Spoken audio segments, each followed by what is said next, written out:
Bretagne 5, l'invité de la matinale, avec la boulangerie-pâtisserie d'Élise des Anges à Pommerais. Et ce matin, dans la matinale, nous recevons Martial Collet, il est conseiller municipal à Ploufragan dans les Côtes-d'Armor. Il est tête de liste lutte ouvrière aux élections régionales et il est notre invité en direct en studio. Je l'en remercie. Bonjour. Bonjour. Alors Martial Collet, vous repartez pour une nouvelle séquence électorale, allais-je dire, pour ces régionales. La gauche, et vraiment la gauche de la gauche, on pourrait le dire comme ça, lutte ouvrière.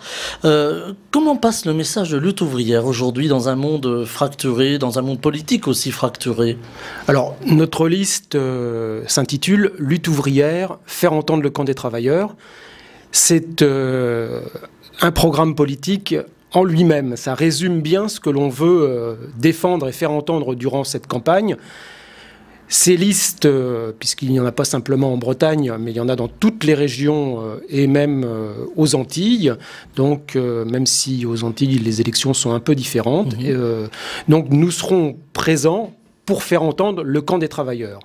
La situation que nous vivons est effectivement une situation particulière puisque nous vivons depuis plus d'1 an maintenant avec ce virus, cette pandémie. Et ce que l'on peut remarquer, c'est que cette pandémie est venue se superposer à la crise économique qui faisait déjà beaucoup de dégâts dans le monde du travail. Et cette pandémie, cette crise sanitaire a révélé encore un peu plus les contradictions de ce système capitaliste et le monde économique organisé autour des entreprises, du patronat, a fait que l'aggravation des conditions de vie du monde du travail a été encore plus durant cette période. Il est donc important que le monde du travail, la population travailleuse, ne soit pas une nouvelle fois victime de cette crise, de ces deux crises, et fasse entendre ses propres revendications. Et donc, dans cette campagne électorale, nous ferons valoir ce que le monde du travail doit défendre. Et c'est pour ça que notre programme n'est pas un programme électoral, n'est pas un catalogue de mesures électorales, mais un programme de lutte sociale. Nous voulons donner des perspectives au monde du travail et en disant que les choses changeront pour eux lorsqu'ils se mobiliseront. Alors évidemment, aujourd'hui, on n'est pas tout à fait dans ce contexte, mais une élection, une campagne électorale, c'est l'occasion de populariser un certain nombre de mesures et d'expliquer comment ces mesures pourraient être mises en œuvre. Et en particulier, aujourd'hui, le monde du travail ne doit pas faire les frais de la crise et si l'on veut que les choses changent, il faudra faire payer le grand capital, le grand patronat, qui aujourd'hui bénéficie de mesures financières, puisque le gouvernement a déversé des milliards et des milliards pour soutenir l'économie. Mais malheureusement, on voit que ces aides sans précédent n'ont empêché ni licenciement, ni fermeture d'entreprise, ni un appauvrissement d'une grande partie de la population. Et en région Bretagne, on a malheureusement des entreprises et des travailleurs qui ont été victimes de ces plans de restructuration, d'entreprises immensément riches. Je pense à Nokia à Lannion, qui est un groupe international qui a bénéficié de subventions publiques très importantes et qui n'a pas hésité à mettre en place un plan de licenciement qui concerne plusieurs centaines de salariés, mais aussi les filiales d'Air France à Morlaix, Hop. Et aujourd'hui, ce sont les travailleurs de la fonderie de Bretagne à Caudan qui sont confrontés à la perspective d'une fermeture de leur usine de production. Alors, Martial Collet, il y a deux niveaux de lecture aussi. Vous parlez des grandes entreprises, ces grandes entreprises internationales qui ont peut-être, allez, on va mettre les guillemets qui s'imposent, mais profiter de la crise peut-être pour alléger leur masse salariale. Il y a aussi les petites entreprises et quelquefois même les micro-entreprises qui, elles, ont aussi été frappées de plein fouet par la crise et où les patrons ont subi peut-être autant que leurs salariés. Alors, il est vrai qu'aujourd'hui, un certain nombre de secteurs économiques, dans l'artisanat, le commerce, ceux qui sont fermés, évidemment, subissent les conséquences de cette crise sanitaire et sont confrontés à de réels problèmes.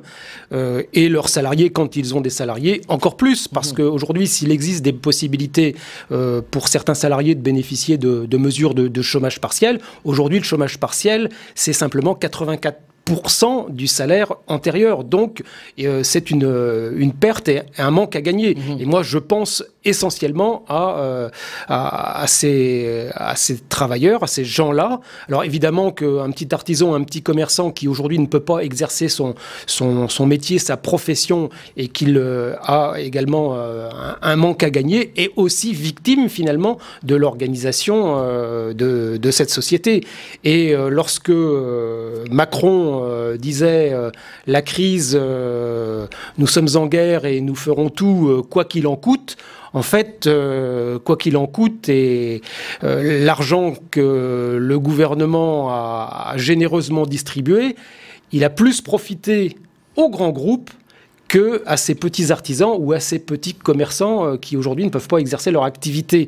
Et pour moi, c'est quand même scandaleux, dans une période de crise économique, qu'il y ait plus de milliardaires en France, que des grandes entreprises aient réussi à presque doubler leur profit dans une année de crise sanitaire où beaucoup de choses ont manqué. Et ça, c'est un scandale. C'est un scandale et il faut absolument y remédier. Et c'est là où nous disons que le monde du travail doit effectivement se mobiliser, défendre ses droits dans les entreprises, dans la rue, c'est absolument urgent. Martial Collet, comment Lutte ouvrière peut mobiliser aujourd'hui? Quels sont vos moyens de mobilisation des travailleuses, des travailleurs? Alors nous continuons évidemment nos activités politiques, même si c'est plus difficile aujourd'hui. Par exemple, dans la campagne qui s'amorce, on n'a pas la possibilité de faire des réunions publiques, par exemple. Mais c'est pas pour autant que notre campagne ne se déroulera pas. Au contraire, nous serons présents sur le terrain et nous mobiliserons nos militants, nos sympathisants sur les marchés, dans les lieux publics, à la porte des entreprises, dans les quartiers populaires, partout où finalement se concentre la population travailleuse qui subit tous les coups aujourd'hui. Donc on sera sur le terrain et on fera une campagne militante, des tracts, de la discussion, de la conviction. Voilà ce qui sera le travail des militants, des candidats et des candidates de lutte ouvrière pour les élections régionales pour les semaines qui viennent. Alors, les élections régionales se tiennent en tout cas dans un contexte particulier, hein, vous l'avez rappelé, Martial Collet, contexte aussi d'un pays divisé, peut-être un peu moins marqué en Bretagne, mais le pays est divisé. Et puis, on a aussi une division politique. Alors là, pour le coup, elle est marquée en Bretagne. Comment s'inscrire dans justement dans cette division politique? La gauche qui a connu une scission, finalement, la droite qui peine à se réunir, si j'ose dire, et le Rassemblement national qui monte inexorablement. Alors bon, tout ça, on est toujours dans la séquence politique qui a vu l'élection de Macron et avec l'explosion de la gauche et l'explosion finalement de la droite et la persistance par contre des idées nauséabondes du Front National ou du Rassemblement National puisque c'est son nouveau nom, mais enfin son programme qui est quand même basé sur la division, l'exclusion, le racisme, le rejet des autres reste et progresse. Nous, face à ça, on a des idées de lutte de classe, de solidarité à opposer. Alors nous ne rentrerons pas dans le débat politicien et nous ne choisissons pas évidemment entre aucune des écuries sortantes, que ce soit celle du président de région qui se réclame encore du Parti socialiste ou de son vice-président qui a choisi lui de faire équipe avec l'équipe présidentielle. Non, nous ne reconnaissons pas dans ces combinaisons. On pense d'ailleurs que la situation est tellement grave, et une grande partie de la population l'a bien compris, et d'ailleurs se désintéresse de ce jeu politicien. Aujourd'hui, il faut au contraire dire qu'il faut rompre avec ce système.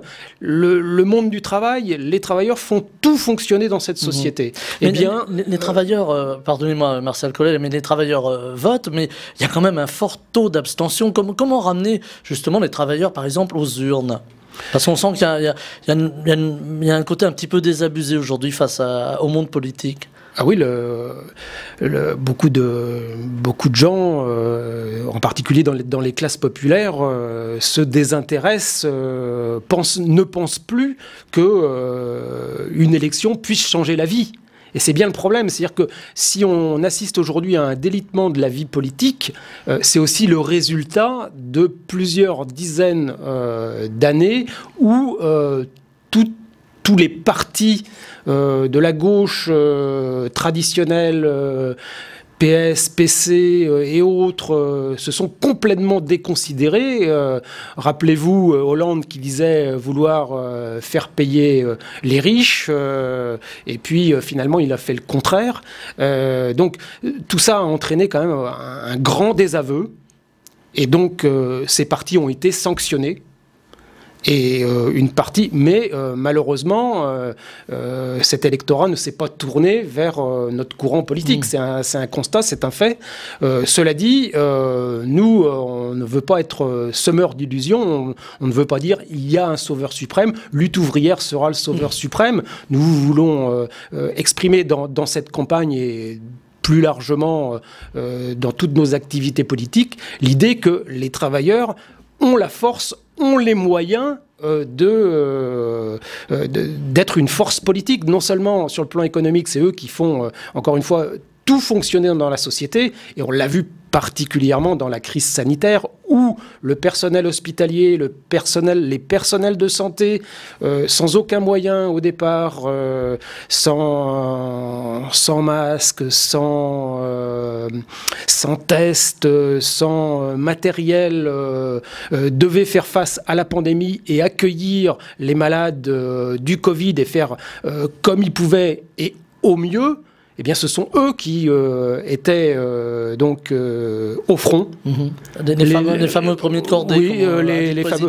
Je suis pas sûr que ce soit ceux-là qui pensent. Lui, il pense plutôt aux gens qui ont de l'argent, à son milieu finalement.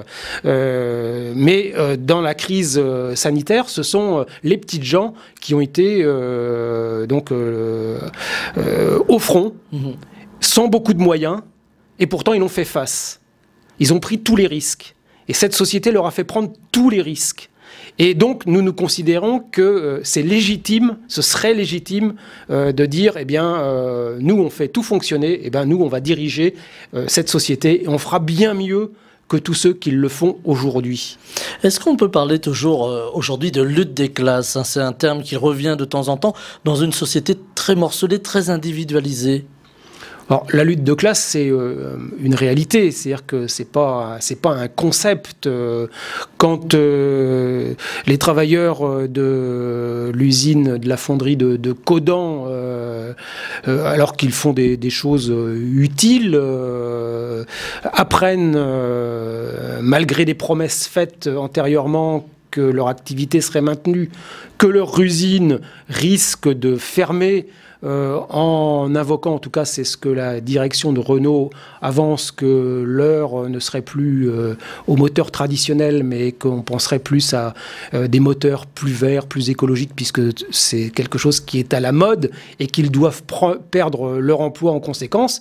Eh bien, quand ils disent non, ils ont raison, parce que leur travail, c'est leur seul moyen de vivre, c'est ce qui leur permet d'obtenir un salaire pour vivre, faire vivre leur famille, et donc ils sont en état de légitime défense. Et ça, c'est la lutte de classe. Et donc, c'est pas un concept, c'est une réalité, parce qu'ils se heurtent finalement à des intérêts opposés, et ce sont essentiellement des intérêts financiers. Eh bien, nous pensons qu'il faut réorganiser la société en fonction des intérêts de tous, et que l'on prenne en compte les besoins de tous, et d'abord les besoins essentiels. Et aujourd'hui, chacun doit disposer d'un emploi, d'un vrai salaire, Et alors qu'on a à faire face justement à une explosion du chômage, il y a beaucoup trop de secteurs où les travailleurs sont débordés, croulent sous le travail, et à côté, des millions de gens qui n'ont aucun emploi, qui n'ont aucun revenu. Et bien ça, c'est une aberration sociale. Donc nous pensons qu'il faut répartir le travail entre tous, sans perte de salaire. Et ça, comment financer tout ça? Bien en prenant sur les profits. Parce qu'aujourd'hui, il y a des masses de capitaux qui circulent à travers la planète, qui servent à la spéculation, mais qui ne servent à rien pour la société. Eh bien nous disons, il faut privilégier les besoins sociaux. Et ça, c'est le monde du travail qui peut mettre en musique cette politique. Alors le monde du travail évolue aussi, il sait évoluer, il sait s'adapter au temps.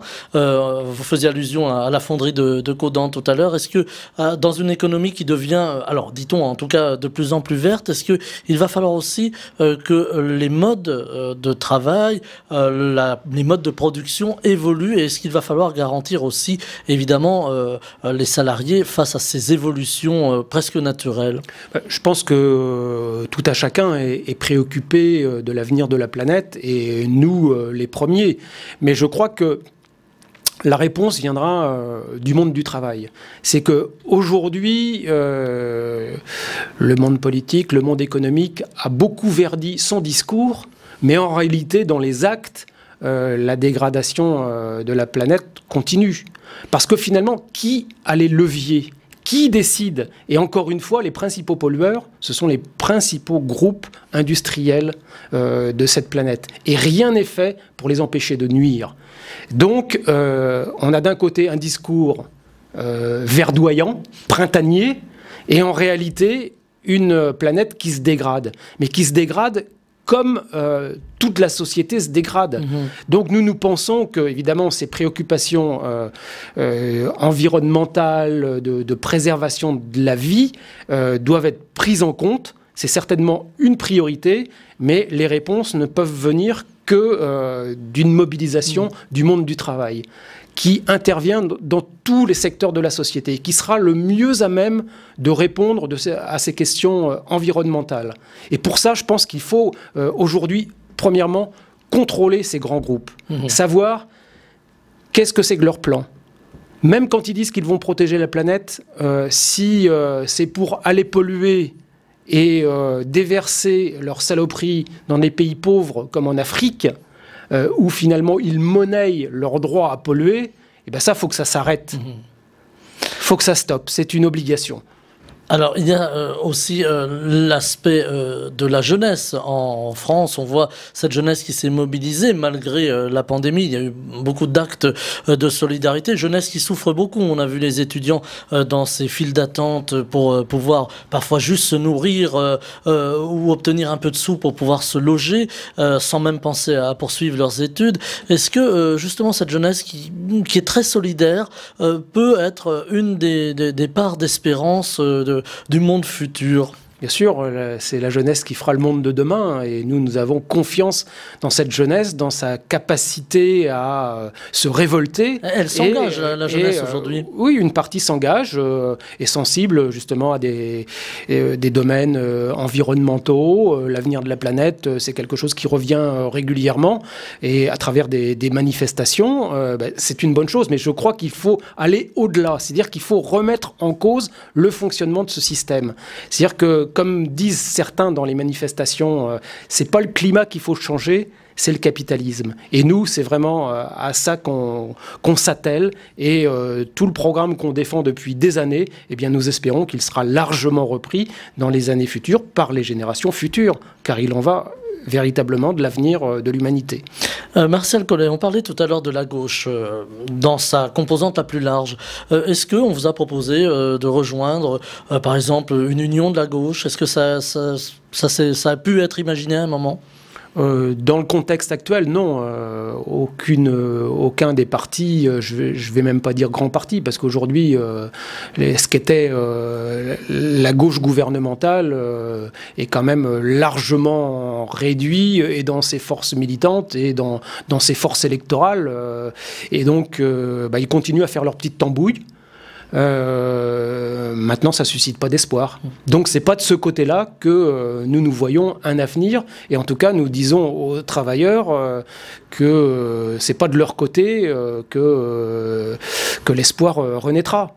Parce que tout leur programme, c'est des vieilles ficelles électoralistes dont on a vu que si finalement on ne remettait pas en cause les fondements du fonctionnement de cette société, eh bien, ça ne pouvait arriver qu'à une gestion comme les autres. Et finalement, au bout du compte, à démoraliser, à faire en sorte que leur propre électorat se détourne de ces gens qui prétendaient changer le monde, en tout cas changer la société, alors que finalement ils se sont contentés de rentrer dans les places qui leur étaient offertes, d'occuper les fauteuils et puis se couler dans le moule comme les autres.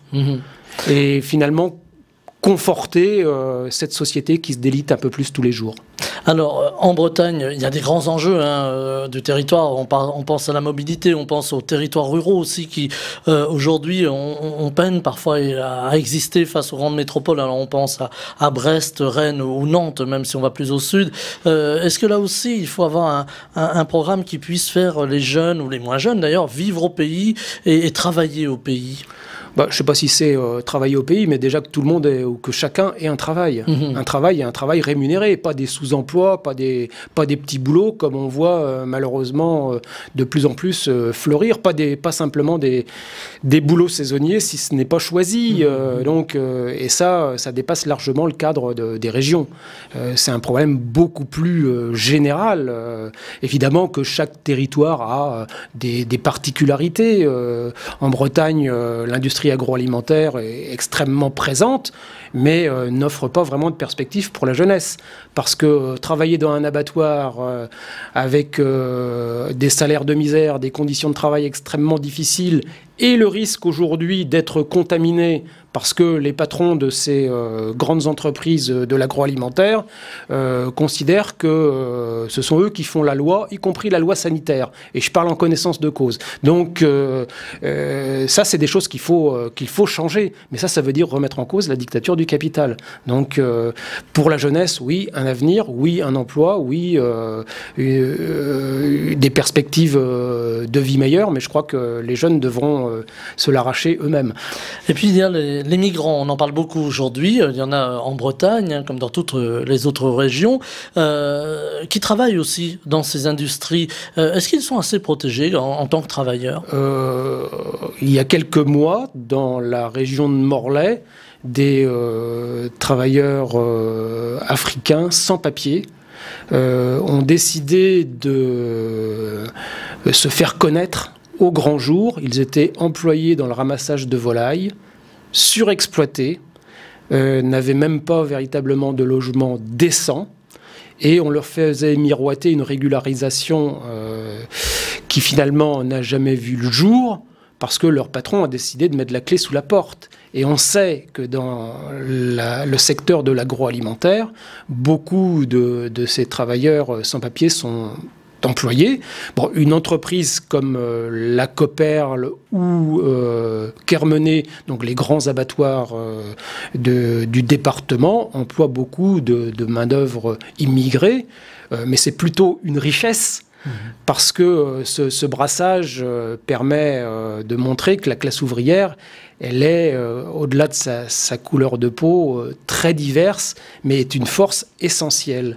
Et pour nous, quelle que soit la couleur de peau, quelle que soit la langue, ce sont des travailleurs qui ont le droit de vivre, et quand ils n'ont pas de papier, ils doivent en avoir, ils doivent pouvoir en bénéficier, et ne pas considérer que ce sont des étrangers ou des ennemis. La planète, c'est une multitude de populations diverses, variées, avec des langues, des coutumes, mais on est aujourd'hui dans une période où c'est plus les idées d'individualisme, de repli sur soi qui sont véhiculées. Nous, au contraire, on aspire à une planète et à un monde débarrassé de frontières où tous les hommes seraient frères. Belle perspective, avec aussi une belle perspective de solidarité, parce que on voit aussi quelques artisans. On pense à ce boulanger qui a défendu jusqu'à la grève de la faim son apprenti, son ouvrier, qui était d'origine étrangère et qui travaillait très bien et qui était menacé d'expulsion. Est-ce que aujourd'hui on est aussi rentré, alors je ne vais pas dire grâce, mais en tout cas avec cette pandémie, dans des petites solidarités comme ça qui changent tout finalement au quotidien?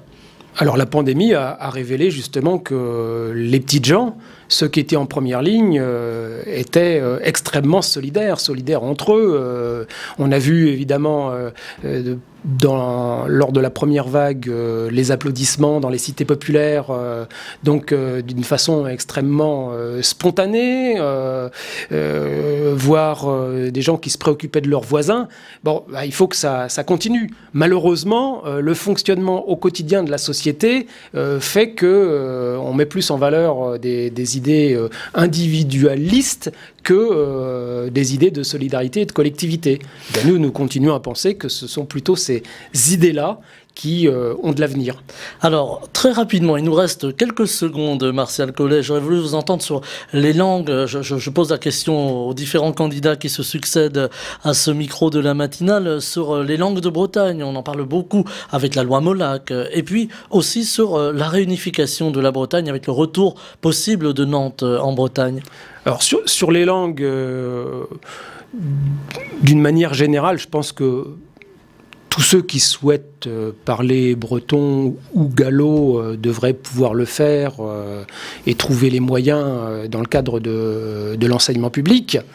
Mais le problème le plus important, à mon avis, et c'est ça notre préoccupation principale, c'est qu'aujourd'hui, bien des élèves, bien des enfants ne maîtrisent pas une seule langue, et en particulier le français.